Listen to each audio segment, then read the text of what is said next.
Hi, I'm Owen from Rask Australia. Thanks for tuning in to the Rask Network. Before we get into today's show, there are a few things we have to go over. Firstly, what you're about to hear and see is limited to general information only. It's not personal financial advice like you'd get from a financial planner. Also, it's important to remember that past performance is not indicative of future performance. That means that anything that's happened in the past, or we say today, is not necessarily going to reflect what happens in the future. Lastly, please consider that any of the guests or myself are featuring on this program may have a financial interest in some of the products or shares mentioned. That's enough from me. I hope you enjoyed today's program. Hi, Erin. Thank you so much for joining me today. Hi, Kate. Great to see you, and it's great to be able to share some of the information about CVs and cover letters and job searching and careers and all those wonderful things. So great to be here.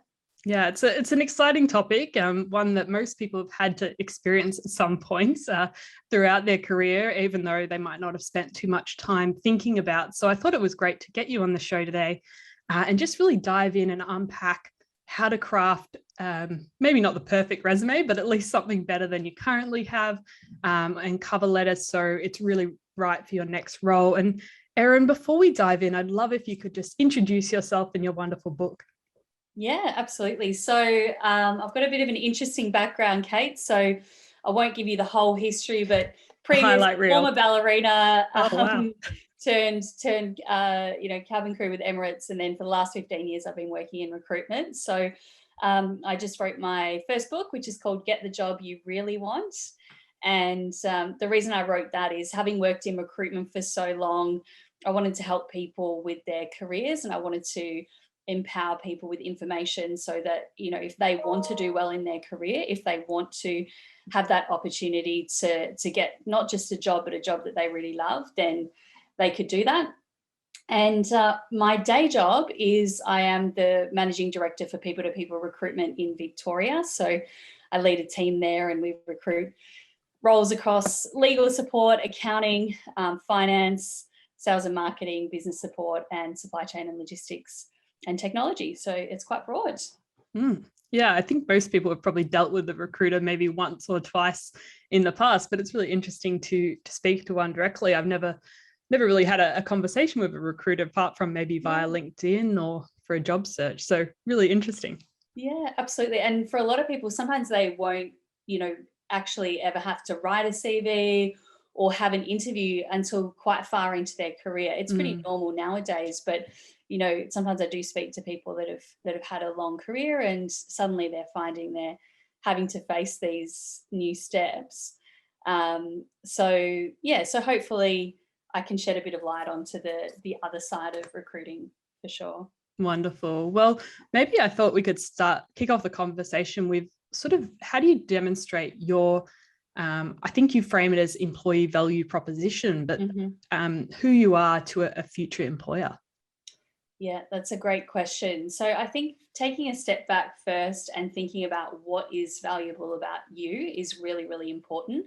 And there's a step before you do that, and that is to think about what's important to you in a career. So, it's looking at things like your strengths, your motivations, your interests, what are your natural abilities, so within your strengths, and most importantly, what your values are and how that can align with the right employer. And then it's looking at your employee value proposition. So we've all heard the term employer value proposition, but in the book I do go through what I call an employee value proposition, which the foundation of which is firstly your values, as I mentioned, which are really, really important. And then really moving through areas like your education, your work experience, your skills, and then in more minute detail, things like your systems and industries that you've worked in or with. Those can be really important to build your employee value proposition. But the key thing about an employee value proposition is differentiation. So often I see you can see quite generic CVs, and when you actually speak to people behind those CVs, they're actually really unique. unsurprisingly. And they often have some amazing points of differentiation, but they perhaps haven't articulated that particularly well in the CV. I'm just really lucky that I decided to call that person and that they did have that. So some of the areas that people sometimes miss out are things like charity volunteering or extracurricular activities. There's a good case study in the book where, you know, a candidate applies, it's got a CPA qualification, looks really similar to lots of other candidates that have applied, and again, very lucky that they get called by the employer. And the employer finds out, oh, they're actually the, you know, captain of the local cricket team. They've shown leadership qualities, teamwork, drive, you know, determination, and all of those were actually more valuable to the employer than the CPA qualification, because tons of people had that in the application process. So your employee value proposition is really about finding a way to stand out to employers and to have a point of difference. It's really interesting that you don't think about all of those other bits of your life that could be really relevant to the employer and actually make for a really interesting job interview, where that you can start talking about what you're passionate about and some of those extra activities, rather than them listening to 10 interviews where everyone sort of says, I have the same qualification. Yeah, absolutely. And you can also do that with gaps. So sometimes people ask me, how do I address gaps in my CV? You don't want to just write unemployed. That might have been true, but you probably were doing something during that time. So, you know, you might say renovated my house, or went traveling to XYZ country. And of course, your personal information is your personal information, so you don't have to disclose that. But if you do, it might strike up a conversation. It might be, you know, there might be some common interests there. So all of that is going to add to your job application 100%. And I think that one of the challenge for people is trying to take all of these different parts of their life and then clearly sort of articulate that within a couple of pages. It's hard to sort of fit yourself into just a few pages of a document. So how do employees and people applying for jobs sort of think on a higher level? How do I take those different parts of my life and put them into a resume and a cover letter and whatever else, maybe a video interview or whatever they're asking for? Yeah, absolutely. So it is hard, and I'm going to share a bit of research, which is a bit shocking, and it's not recruiter research; it's actually employer research. So don't shoot the messenger here. But you know, people often ask, how long does a recruiter spend or an employer spend looking at a CV before they move on? And it's not my research, but there is a Zuna research to show that it's actually 8.8 seconds that an employer, it was an employer study, that they take to look at your CV. And that is, on one hand, very shocking. And on the other hand, can empower you to work out what's most important to put on that front page. And that's the reality, is that an employer is going to be looking for some really key things straight away to decide whether they go that next step in looking at your application. So a couple of those things. So firstly, systems, industries, and skill set are so critical. And of course, qualifications as well, having those on the front page of your CV and even just right up the top is really important. If you've got a critical qualification, such as, you know, CA or CPA, you want to have that listed, you know, even next to your name, you could put it, so that it's very, very, very crystal clear. You can also have a skills list, because in order to get to the point of an employer seeing your resume, you actually need to have keywords in there that make you searchable within databases. So I think we'll talk about that a little bit more later, Kate, but that can be very, very important as well. And then you mentioned cover letters. So cover letters are, again, not every employer is going to read your cover letter. That is the harsh reality. But if they do, and I personally love reading cover letters, if they do read your cover letter, it can be the difference between positioning you well for the role and positioning you really well for the role.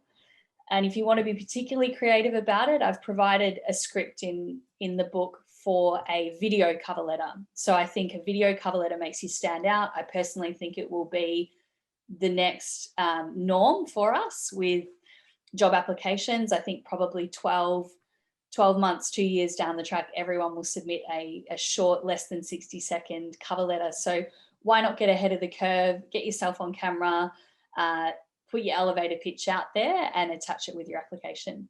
I think I've definitely seen that really starting to happen a lot more. People saying, hey, can you provide a 5-minute video pitch about yourself and some of your interests or something like that? And it shows them a lot more of your personality, but then you have to think about those other skills, like how do you present? What are you wearing? Whereas normally with a cover letter, you can just, change a few things, email it off.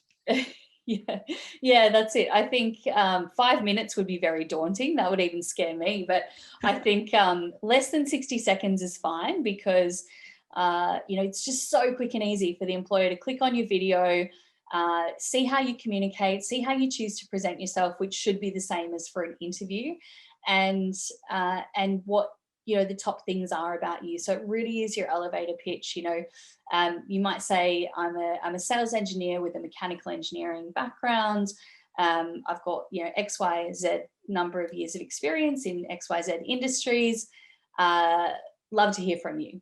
Something that's simple, just so they can see how you communicate, whether you've got an upbeat, positive personality. What is your personality like? They're not going to get much from a video, but they get a little hint. And what it really is you want that video to get them to call you and to take it to that next step.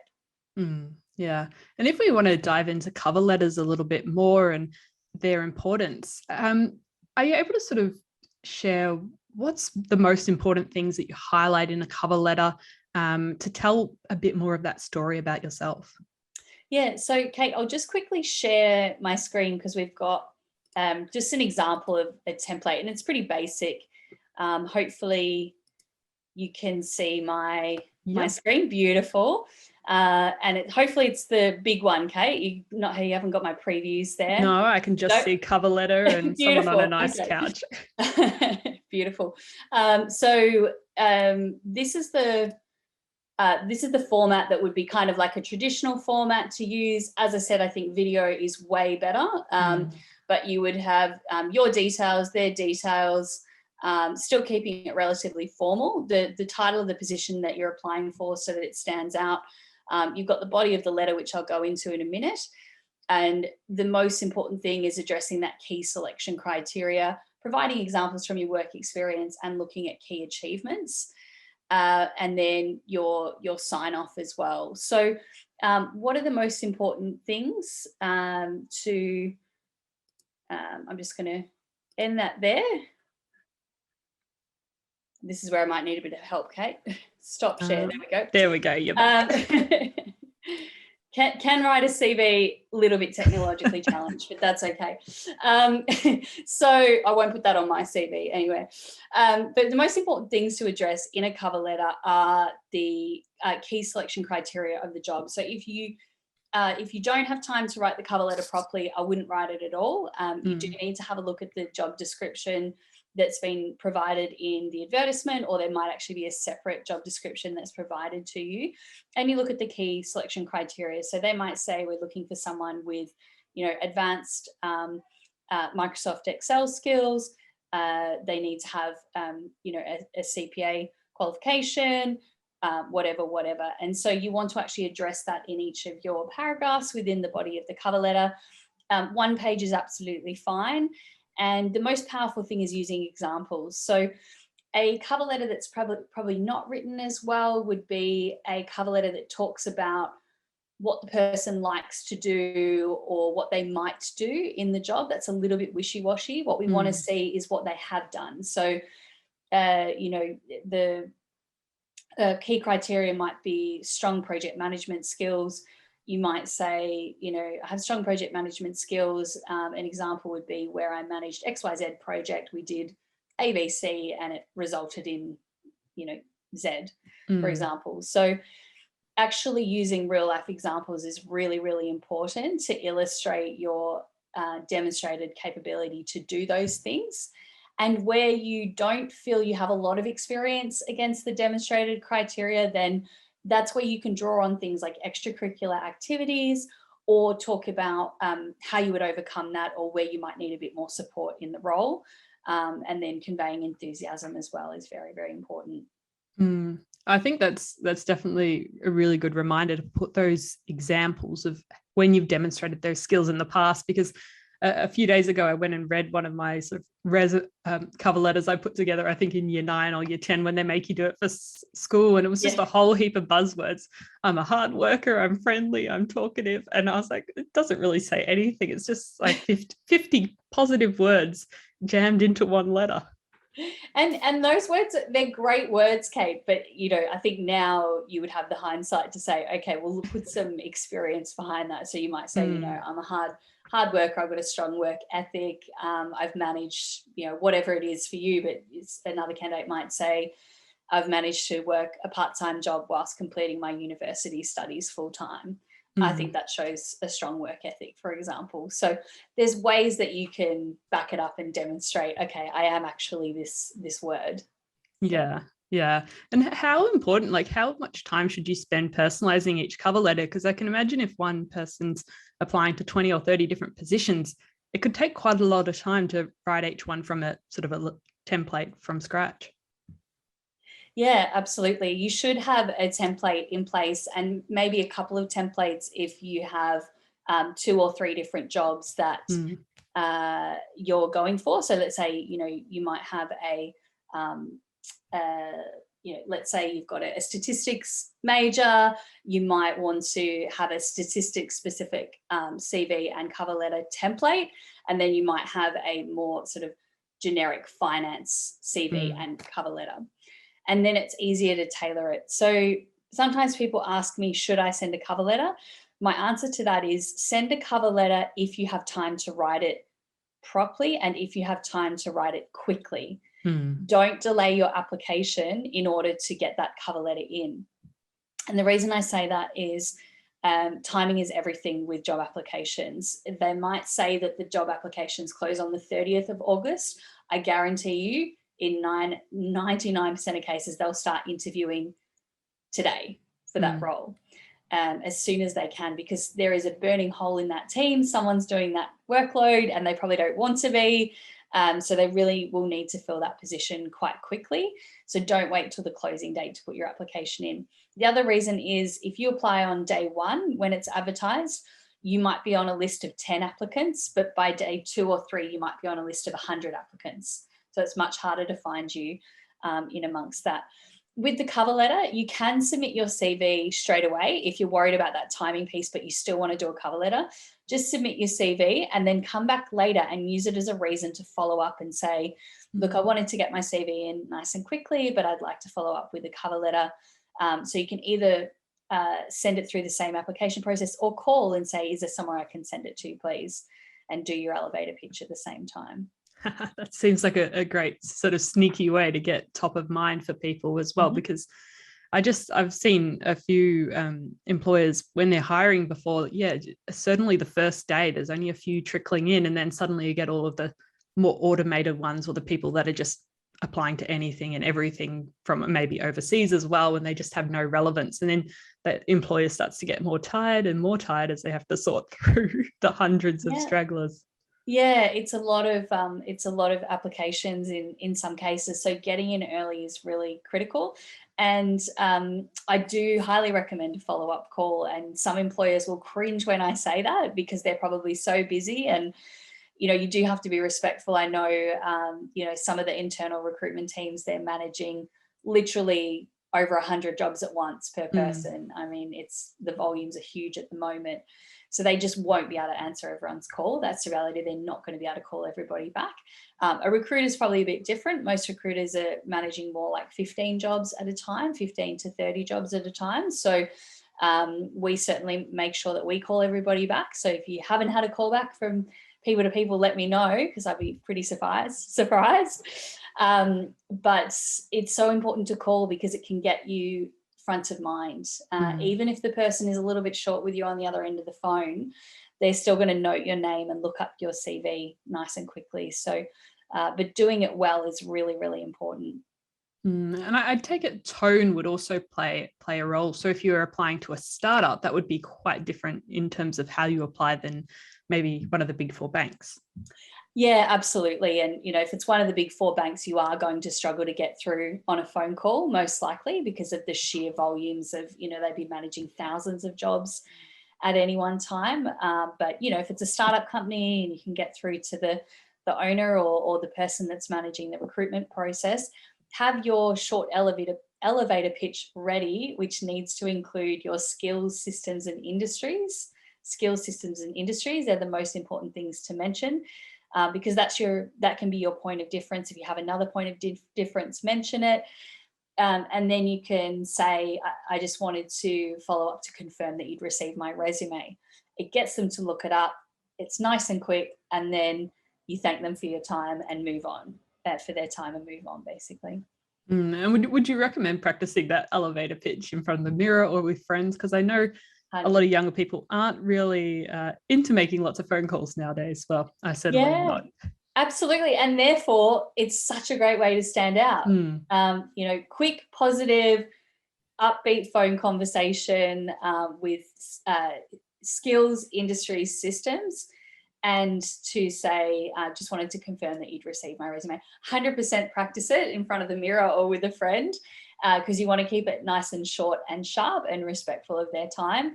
And as I said, some of the really good recruiters, I would just phone screen you on the spot. I'd say, okay, tell me a bit more, please. Love to find out a bit more about you. Whereas another employer might be busy. They might have a lot going on. They might think, oh, I can't even talk about this right now. And that's fine. You've still got your name in front of them, and that will give you an advantage over other candidates for the job. Yeah, because I can imagine a lot of employers who aren't using an external recruiter are managing their normal 9 to 5 plus having to do this on the side. So they don't really want a call in the middle of the day, do they? Yeah, well, that's it. And that's where you just need to be kind of quick and respectful. And it just gets your name front of mind, which is really important. And even if it can be, if it's really hard for you to make that call, it can be the difference between getting the job and not getting the job. So I highly recommend it. And the other thing I really wanted to talk about today was the great and wonderful resume. Yes. And I know sometimes we call them CVs as well. So I don't know if that's the American one or one's the Australian one. So typically in America, you would use a resume. In Australia, it's much more common to use a CV. A lot of people use the word interchangeably, but resume actually just means, in French, it means summary. So okay. Resume is just a shorter version of your CV. So I recommend developing your full CV first. And then if a resume is requested, you can do resume style, which is just basically shorter. But the first page is virtually the same in both. And the CV just has an expanded version of your key duties and achievements in each role. Yeah. So if we maybe just talk about the resume and just the one pager, how do you succinctly put all of those key work experience, maybe your degree, your skills, why you're the best candidate for the job, all into one page without making it size 8 font or something? Yeah. So I'm going to show you an example, Kate, but it's not filled out, so it's just completely blank. Yeah. So it just gives you an idea of what sort of sections to include, and then you would kind of look at the formatting a little bit more later. So I'll share my screen with you again, if you can see that okay. Perfect. And I'm going to flick through as we've done those ones. So the most important things to include on your CV are firstly a title or a tagline. So, you might have your name and then a tagline. So for me, that tagline might be, author of Get the Job You Really Want, Managing Director, People to People, Recruitment Victoria. For someone else, obviously, if you're applying for a job, you wouldn't necessarily put where you're working. You would just say Managing Director. And it just reinforces with the reader that you are at that level and that's the type of role that you're in. So then you obviously put your personal details, you've got your profile summary or career objectives. So your profile summary or career objectives should list information that is really a snapshot of you and what you're looking for. So you might end it by saying, I'm looking for a progressive, innovative company that's supportive of their employees, or something like that. So whatever's really important to you. Try not to be too demanding. You can talk about that later. Something that makes them want to pick up the phone. A career summary can be good if you have a long career. So you would list your dates of employment, your titles, and your companies of employment. But if you don't have a long career, then you can launch into your full career work experience. And then you obviously need to have your qualifications listed, any awards or achievements, key skills. The reason we recommend a key skills area, apart from putting it front and center in the person's mind when they look at your first page, is that it is really important for being searchable for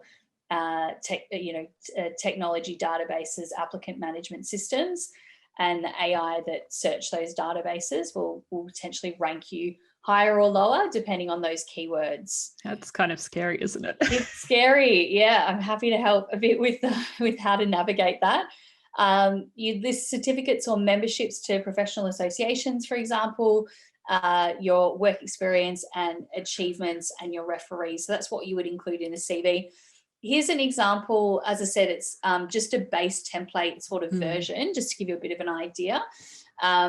You can see that, so you might have your name, managing director, then you've got your personal details. This is where you would put your objective and or professional summary. You've got your qualifications, key skills, awards and achievements, memberships, and your career summary down here.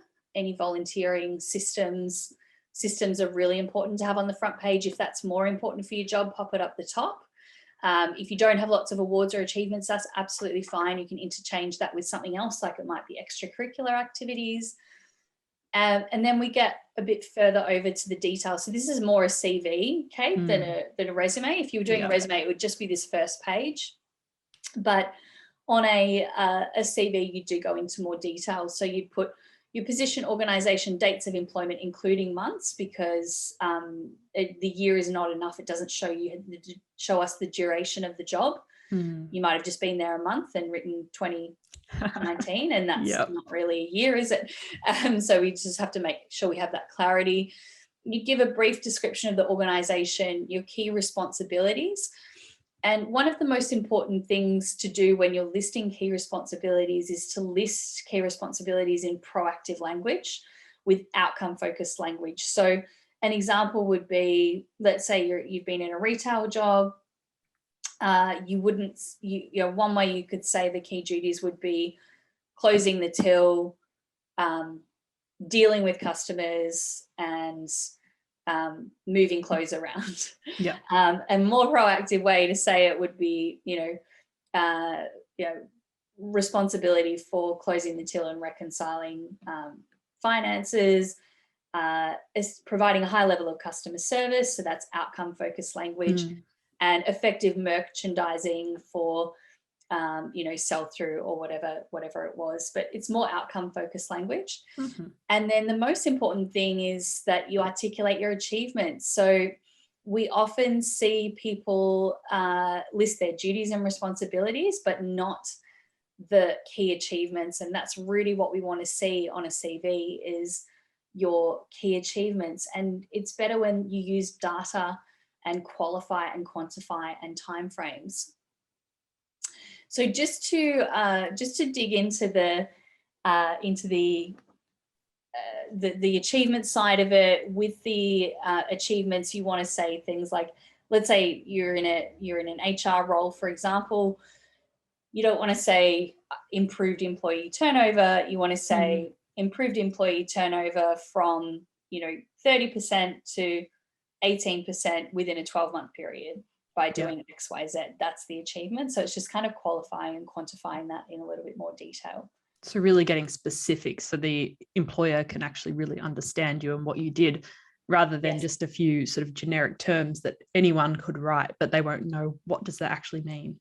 That's right. And, particularly in areas like finance, for example, you want to qualify and quantify that. So you wouldn't just say, invoicing high volume during a large project. You would say processing over X number of invoices per day or per week for XYZ type project. And this resulted in, the project being delivered on time or whatever the outcome was. So it's very much about qualifying, quantifying, and articulating the outcome.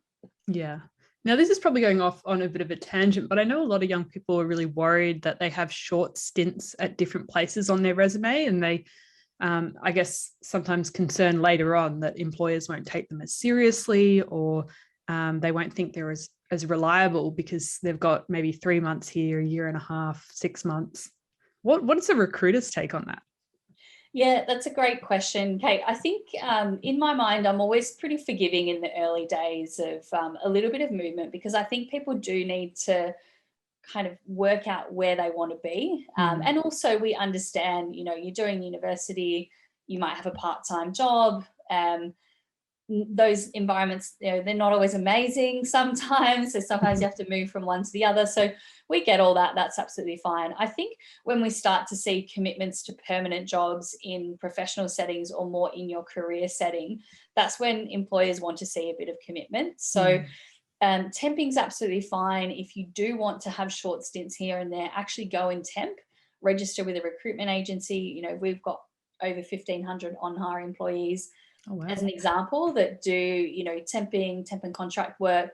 And you just have to be careful how you list that on your CV. You'd put it under its own heading, temp and contract work, and list it. Yeah.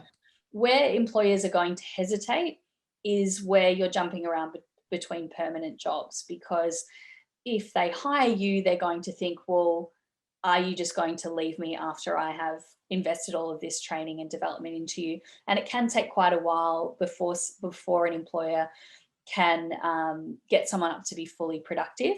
And Kate, it's what I call career currency. You have a certain amount of career currency. And even though my book is all about getting the job that you really want, you might actually find that the job that you really want is within your current organization at the moment, or the job you really want is a promotion. So the book speaks to that as well. I think getting into a great environment is really important, because there's so many great companies out there. Don't waste your life sitting in a company that you hate working for, to be perfectly honest. You deserve better than that. But also be realistic about, it's a two-way street, and you're there to do a job, but you also deserve to, be in an organization that supports you and treats you well and gives you a good, opportunity for a good career path. So career currency is really important. And so I encourage you, if people are out there thinking, do I jump ship? Do I move to a new role? You have to look at that career currency, because it builds up in the bank. And then if you spend it on a job move, you got to make sure it's the right move for you. And that's why doing a lot of assessment before taking that next role can be really important. Yeah, not doing it on an impulse or something like that. Coming back from Bali and going, I'm just quitting. That's it. And we all have bad days. So one bad day at work is not, if that's making you quit, you've got to have a look at, what is at the core of the organization you're working for? What sort of values do they have? What sort of values do you have? What's important to you? And that's why taking that step back and doing some career planning can be really important for either solidifying the fact that you might actually be working in the right place, but maybe you want to work towards, some promotions or personal development. Or it might say to you, okay, my values are not aligned with this organization. This is what I'm looking for. And that's an interesting point, because if you still love that company and you just want to slowly move in a different direction, often you can actually have that chat with your manager or employer and actually say, hey, I'm really interested in doing this. Can I potentially, if I learn a bit more, can I take on some more responsibilities in this area? And I think sometimes we forget about that, and we think that, hey, if we want to move in this direction, we just have to move companies. 100%, Kate. And I really do think that promotions are what I would call voted by your peers, rather than just getting appointed because you've spent a certain amount of time in that role. And what I mean by voted by your peers is they don't actually vote, but you want them, if a role came up and everybody was asked to vote, you would like to think that everyone would say, oh, Kate's the obvious person for that role because she's always leading by example. She's always leading with this, this, this. So if you do have that ambition to get into a role that might be within your organization, maybe it's a promotion, maybe it's a sidestep, have a think about what sort of tasks and duties you're taking on now. Do exactly what you've suggested, Kate. Go and chat to your manager and say, look, this is what I would really like to achieve in the next 2 years. Can you help me? And can you support me? And they will love that because they'll love the fact that you're ambitious and that you do want to improve and develop. And the same can apply to pay rises as well. People often ask me, how do I ask for a pay rise? And my advice is do it 12 months in advance. Go to your manager and say, I would like to earn X. What do I need to be doing to earn that amount of money in 12 months' time? Yeah, and really having a plan for it, just the same as you would for your career. That's right. And it gives them an opportunity to be real with you about what you're doing well and what you need to improve on. And then you can work together to achieve what is ultimately your goal. And are there any other red flags that you might be sending on your resume that would be triggering in the employer or the recruiter's head when they read it that we might not actually realize when we're just happy typing away and sending it in? Great question. There's definitely been some research done about the fact that over 50% of resumes, this was, I think the previous was a Career Builder survey, sorry about the 8.8 seconds, but this was definitely Adzuna. They looked at thousands of CVs. Over 50% of them had at least one spelling mistake, and over 40% of them had at least 4. Ooh. So I don't know how else to say that, but get someone else to look at it, because when you've been looking at it yourself, it's so hard to pick up those things. So it's pretty good for someone else to have a bit of a look. The other thing, I think that proactive language is really, really important that I mentioned before. That to me is what makes people stand out from other candidates. Okay, great. This person's got proactive language. They understand that working in a job is not just about attending that job, it's about performing really well in that position. So that can be really effective. The other thing, Kate, and I might share my screen for this one, is not matching your LinkedIn profile is a bit of a red flag. So you should definitely have a LinkedIn profile. So hopefully you can see my screen now. Yep. So just move that up there. So with your LinkedIn profile, essentially you want to make sure it matches your CV and is as strong as your CV. So as you can see with mine, I haven't just written, MD, people to people recruitment Victoria. I've put some of the other activities that I'm involved in, and a bit of a summary up the top before I dig into, my current role. So you can see some of the things that I've been involved in. Then, of course, your qualifications, certifications and licenses, and any volunteer experience, your endorsements, you've got your recommendations. And recommendations can be really important because it brings your profile to life. So making sure that you've got those listed as well. Amy's got another great example. So she's got her title in there, but also some really good keywords when you look in her detail, and she's a legal consultant. So having the legal keywords are really, really important. So that gives you a little bit of an idea. I'll stop sharing my screen now. But yeah, that just gives you a little bit of an idea of how your LinkedIn needs to match up with your CV as well. Yeah, and it looks like you can use LinkedIn to really expand on all of that, your certificates, your work experience. So even though you have to maybe summarize it to 1 or 2 pages, if people want to learn more about you, they can easily just go to LinkedIn and get the full story. That's right. And the other thing is social media, you can now harness for proactively positioning yourself for the right role and making yourself a thought leader or an expert in that area. So, let's say, for example, go back to the statistics example, you might have completed a finance degree, but you actually want to go down the statistics area. Can't even say it today, Kate.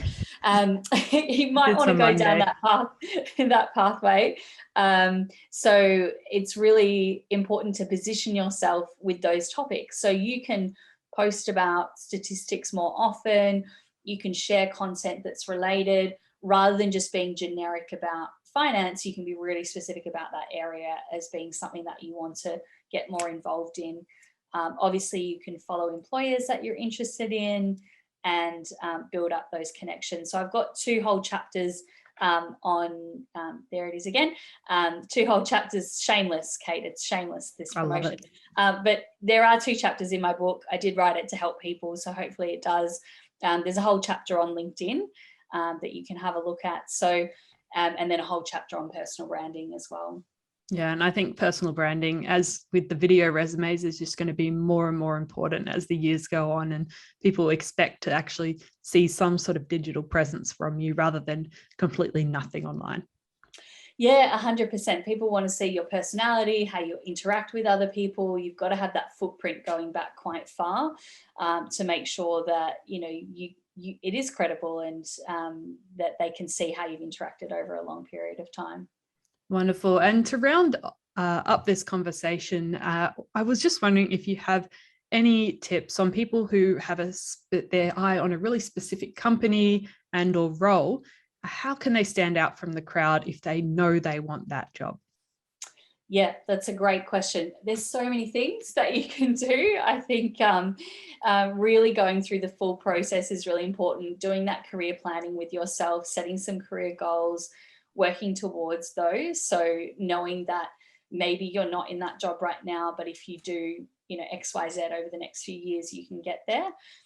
Having some strong mentors, having some focus on career development, even short courses as well on areas that might be additionally advantageous. So an example would be, you know, I'll give you an example.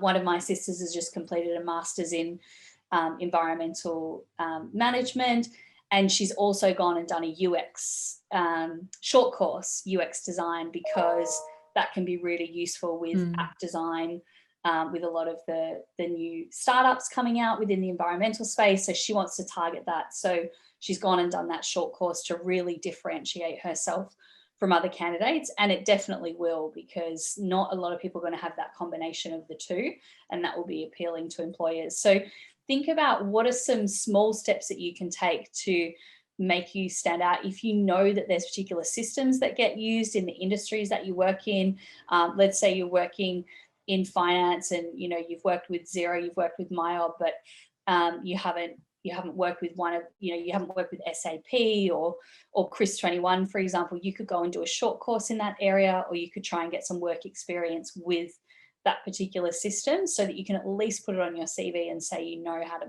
find your way around in that system, and that can really help you stand out. I think the video cover letter, I highly recommend it. I think it's just going to be the norm moving forward. So give that a go. And then finally, harnessing social media. And don't be afraid to reach out to the company directly and let them know, you know, I love what you're doing. You know, I love what I've seen online of your company. You know, would you be open to a conversation? Yeah, wonderful. Well, Erin, thank you so much for having a chat to me today and sharing some of your tips and tricks for resumes and cover letters. I really hope listeners will get a lot out of it and hopefully be able to grab a copy of your book and learn a little bit more about it. Thank you so much, Kate. It's been great to join you. And if you do want to keep up to date with any tips and advice, you can follow me on LinkedIn at linkedin.com/in/Erin Devlin, or on my Instagram, which is Erin_Devlin_, or on Twitter, Erin_Devlin. So yeah. Wonderful. Well, I'll include links with the video as well so people can get that really easily.